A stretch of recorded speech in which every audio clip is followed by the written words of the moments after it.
2015 में यहाँ स्थिति बदली और यहाँ एक ऐसे दल की सरकार आई जिसका मकसद, मुझे कोई झिझक नहीं है कहने में, जिसका मकसद सेवा करना है ही नहीं, झगड़ा करना है।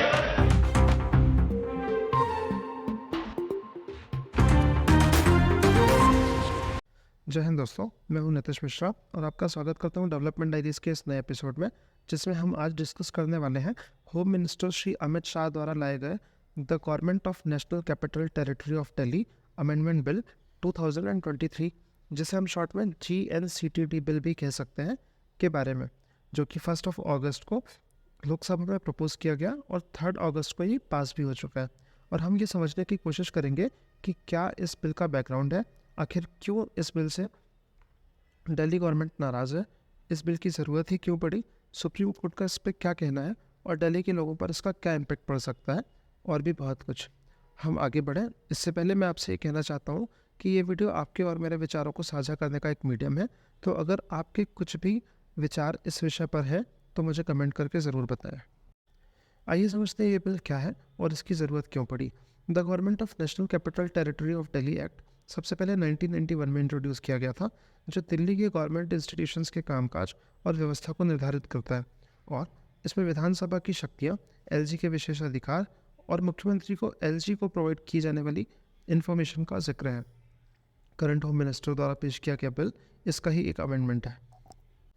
दोस्तों, 1 अगस्त को इस बिल में जो चेंजेस लाए गए हैं उसकी 3 खास बातें हैं।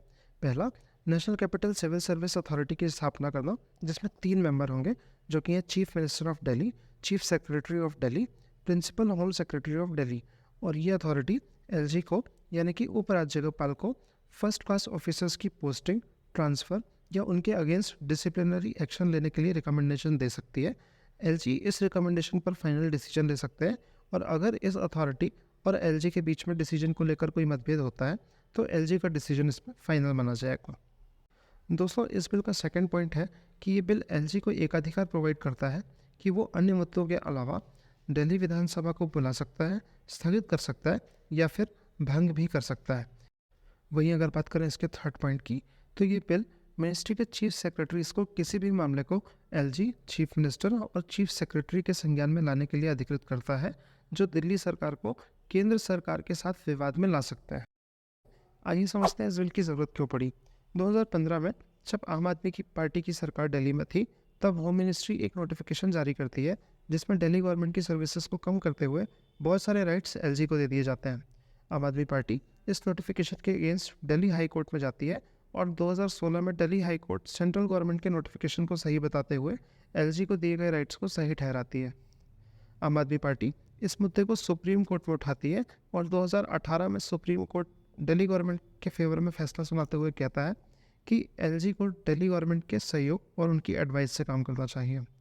2019 में जब तत्कालीन LG न्यू चीफ सेक्रेटरी को अपॉइंट करते हैं, तो आम आदमी पार्टी इस मुद्दे को फिर से सुप्रीम कोर्ट में उठाती है और सुप्रीम कोर्ट एक 2 जज बेंच बनाती है, जिसके दोनों जजेस जस्टिस AK सीकरी और अशोक भूषण इस पर अलग अलग राय रखते हैं और इस पर कोई फाइनल फैसला नहीं हो पाता है।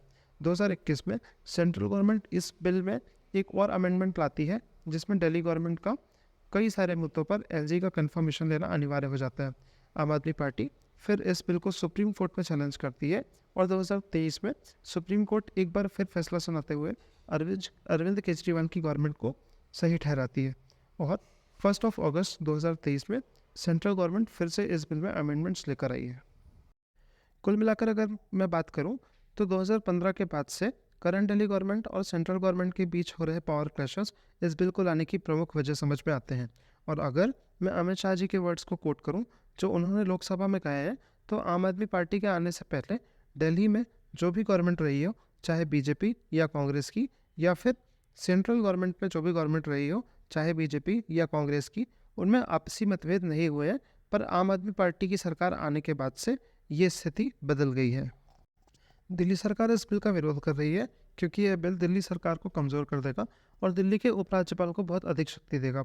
यह बिल दिल्ली के उपराज्यपाल को मुख्यमंत्री को नियुक्त करने और हटाने, दिल्ली विधानसभा को भंग करने और दिल्ली सरकार द्वारा लिए गए किसी भी निर्णय को वीटो करने की शक्ति देगा। वहीं कई लोगों का ये भी कहना है कि इस बिल से दिल्ली में केंद्र का नियंत्रण बढ़ेगा और दिल्ली सरकार की शक्तियां कम होंगी। दिल्ली सरकार ने यह भी तर्क दिया है कि यह बिल असंवैधानिक है और यह दिल्ली के लोगों के लिए एक झटका होगा और दिल्ली में लोकतांत्रिक प्रक्रिया को कमज़ोर करेगा। दोस्तों, जैसा कि हमने देखा कि ज़्यादातर सुप्रीम कोर्ट ने जो भी फैसले सुनाए हैं वो दिल्ली गवर्नमेंट के पक्ष में सुनाए हैं और इससे ये इंडिकेशन मिलता है कि अदालत दिल्ली सरकार को एलजी के पूर्ण नियंत्रण से बचाए रखना चाहती है और वो दिल्ली में लोकतांत्रिक प्रक्रिया की रक्षा करने के लिए प्रतिबद्ध है।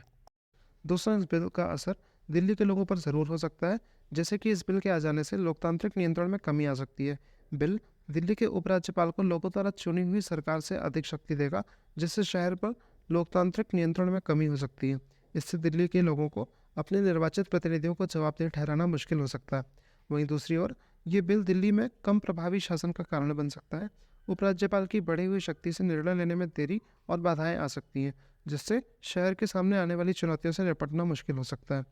यह ध्यान रखना महत्वपूर्ण है कि ये केवल संभावित प्रभाव है और इस बिल का दिल्ली के लोगों पर वास्तविक प्रभाव इस बिल के लागू होने पर ही पता चलेगा। हालांकि बिल दिल्ली के लोगों पर महत्वपूर्ण प्रभाव डालने की क्षमता रखता है और इन संभावित प्रभावों को जानना हमारे लिए बहुत ज़रूरी है। लोकसभा से बिल पास होने के बाद ये बिल राज्यसभा जाएगा। राज्यसभा में इसे पास होने की संभावना क्लियर नहीं है क्योंकि बीजेपी राज्यसभा में बहुमत नहीं रखती। हालांकि बीजेपी को कुछ क्षेत्रीय दलों का समर्थन है और यह संभव है कि वे राज्यसभा में इस बिल को पास करा सकें। यदि बिल राज्यसभा में पारित हो जाता है तो राष्ट्रपति के पास जाएगा और एक बार राष्ट्रपति से पास होने के बाद यदि ये बिल कानून में पारित हो जाता है तो दिल्ली सरकार बिल से खुद को बचाने के लिए कुछ ऑप्शंस यूज़ कर सकती है, जैसे कि संसद में बिल को चुनौती देना।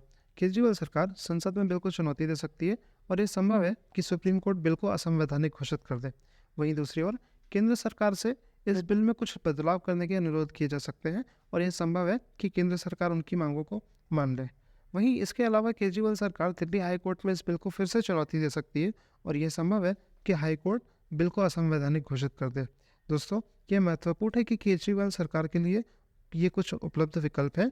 सरकार जो भी वास्तविक कार्यवाही करेगी वह विशिष्ट परिस्थितियों पर निर्भर करेगी। दोस्तों, आज के लिए इस टॉपिक में इतना ही। आज के डिस्कशन में मैंने इस बिल से रिलेटेड मुख्य बातें आपके सामने रखने की कोशिश की हैं। बाकी आपका इस बिल के बारे में क्या सोचना है मुझे कमेंट्स करके ज़रूर बताएं। दोस्तों, आज के लिए डेवलपमेंट डायरीज़ में बस इतना ही। मिलते हैं अगले वीडियो में। तब तक के लिए अपना ध्यान रखें, सेफ रहें और अगर वीडियो पसंद आई हो तो लाइक करें, शेयर करें और चैनल को सब्सक्राइब करें। धन्यवाद और नमस्कार।